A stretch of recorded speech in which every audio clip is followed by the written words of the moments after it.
In this world there's only 4 types of games. We got the bad games, get the fuck out of my face. We got the good games, we have absolute masterpieces, and then we got Platinum Games' games. But what exactly is a Platinum game? Well, according to my own official dictionary...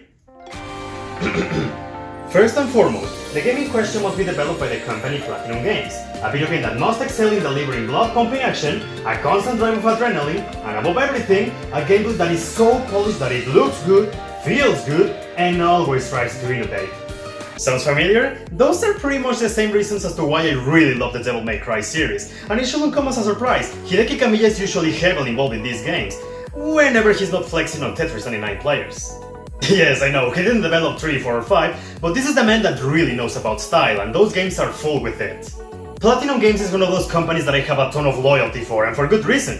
Whenever I get excited for one of their games, they always deliver. I've never been disappointed by one of their games. This is Fox. Yep, I've been disappointed 0 times. Platinum Games are masters at what they do, and they undoubtedly put that magic of them onto their newest creation, enter Astral Chain. Astral Chain puts you in the shoes of twin siblings, also rookie police officers Akira Howard and Akira Howard, who have been selected to join a special squad called Neuron to take down an invisible menace known as the Chimeras, who come from another dimension and leave nothing but destruction on their way. In order to fight against these creatures, the siblings are given their own legion. Legions are tame chimeras that act as one with their masters. This brings not just a standard story premise, but this is the base that builds upon the gameplay of Astral Chain. As if I hadn't made it clear enough already, we are dealing with a character action game here. That means we have a strong combat system that focuses on doing multiple stylish combos on hordes and hordes of enemies. The Howard twins on their end are very acrobatic, and they both carry a unique baton that can transform into 3 different weapons. A quick one, a giant blade that is lower but hits harder, and a gun mode. The X-Baton is the twins' main mean of defense, and while 3 modes might not sound like enough, it's quite the opposite actually. They can perfectly adapt to any given situation. But this alone is not what makes the entirety of the gameplay. As I mentioned already, the twins are given their own legion to aid them in battle. Legions are the core of the combat, as they are pretty much mandatory to pull the best out of this game. They complement the twins by following up on their combos, offer different means of defense, and use special abilities. There are 5 legions in total, and yet, none of them ever feels undermined. That's because the game is rich in enemy variety, putting you in many different combat scenarios, and that makes all the legions stand out. Every single one of them has special characteristics that defines them and makes them unique. Incoming attack, BAM! Blade Legion. Far away enemy, BAM! Arrow Legion. Enemy hide underground, BAM! Beast Legion. Feeling the need to show a JoJo's instead of into joking here and make you cringe? That's the Arm Legion for you. At first I was gonna grade about the Axe Legion being kinda useless, but then I was proven wrong. In higher difficulties he pretty much becomes mandatory. Parrying enemy attacks is such a useful and amazing skill. This is not the full extent of all they can do, as the deeper you go into the game, the more you realize how adaptable the legions are, and that's one of my favorite aspects about this game. The combat keeps evolving as you encounter new enemies, unlock new abilities, and experiment with different scenarios. This also extends to the exploration. Thanks to their innate abilities, legions are very useful to help you find secret items, move obstacles, or traverse through the mysterious astral plane. Legions come with a major drawback, and that is that they can be out all the time. That's what a 3-timer is for. You can still keep fighting, no problem, but that just accentuates how important they are to get any sort of advantage. The game offers so much in combat, but this comes at a cost, and that is... Astral Chain is one of the hardest games I've ever played, in terms of getting used to the controls. The difficulty is fine, challenging and fun, with a rewarding ranking system. That's all you need to have me satisfied. But the controls, I wish I was overreacting, but they took me literal hours to get used to.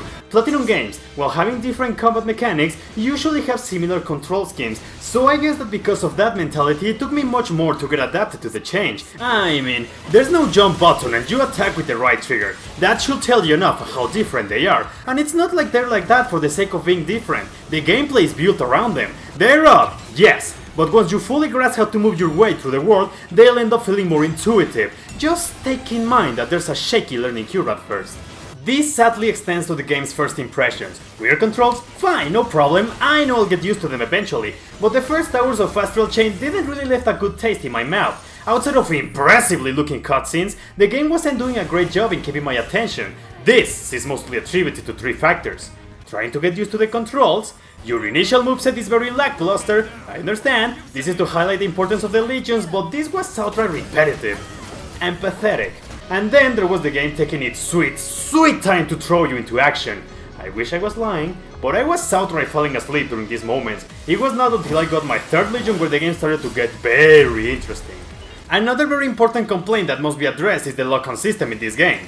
It's awful. I lost account of how many times I was hitting something I didn't mean to. This becomes especially problematic with invulnerable enemies that require you to perform certain actions to destroy their shields. The camera itself is not a problem. The areas where you fight usually give you more than enough space to avoid any unnecessary obstacles, but the lock-on system is what kills it. Because it sucks.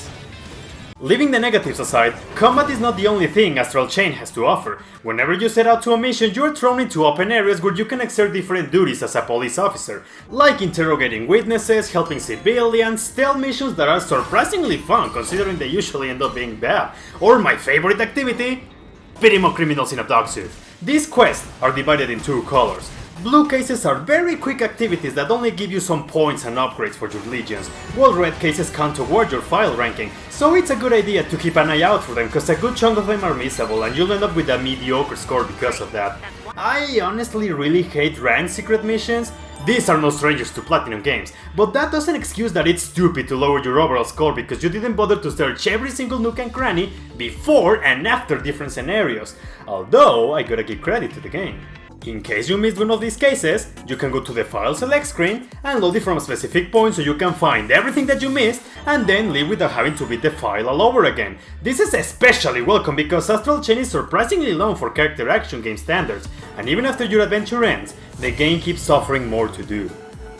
Astral Chain overall looks great. I really love the art direction. New enemies were always something to look forward to due to their cool designs, and it was interesting to see changes of sceneries, a futuristic city overabundant with the color blue, the streets of a cyberpunk society, or the ever so bizarre astral plane. It was really alluring to me. The soundtrack was really amazing, especially the vocal tracks, and the sound effects just add a necessary punch to your combos to give you a lot of satisfaction. The story of Astral Chain is nothing too groundbreaking, it's just your average popcorn action movie, sometimes pretty dumb around the edges, but it'll always do an effort to impress you visually.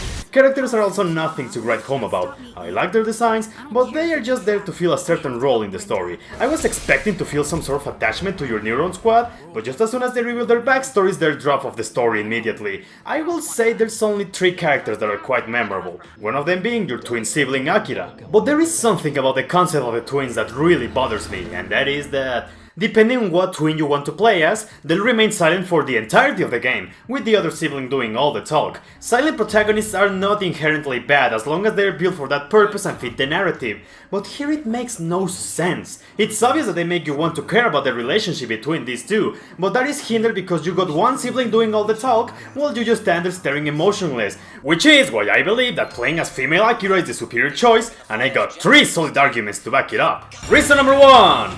I don't like the decision of making the playable Akira silent, but if I had to choose the one to talk, I really like the job the male one pulled off, and I don't know, in context of the story, I think he fits better with the struggles they have for not being the playable sibling. Reason number 2! The most obvious reason as to why you'll choose to play as a female character. Oh, you know exactly what I'm talking about! Oh, of course, I mean... You can't fight crime if you ain't cute! And reason number 3...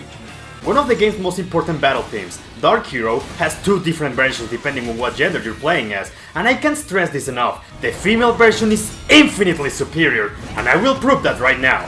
Just as I was about to give up, something deep inside keeping me alive. Just as I was about to give up, something deep inside keeping me alive. Letting go of my sanity from within. This is, true and true, a fantastic action game. It very well deserves the honor of being called a Platinum game. And not just in name, the game will constantly remind you to its predecessors in different ways. Dodging in the perfect moment to slow down time?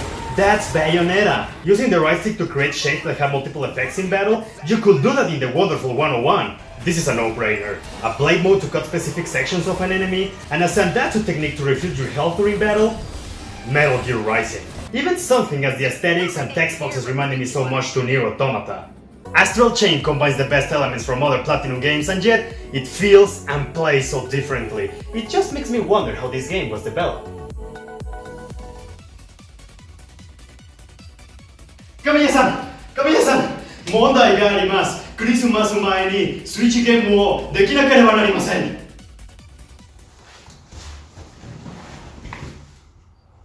任せとけ。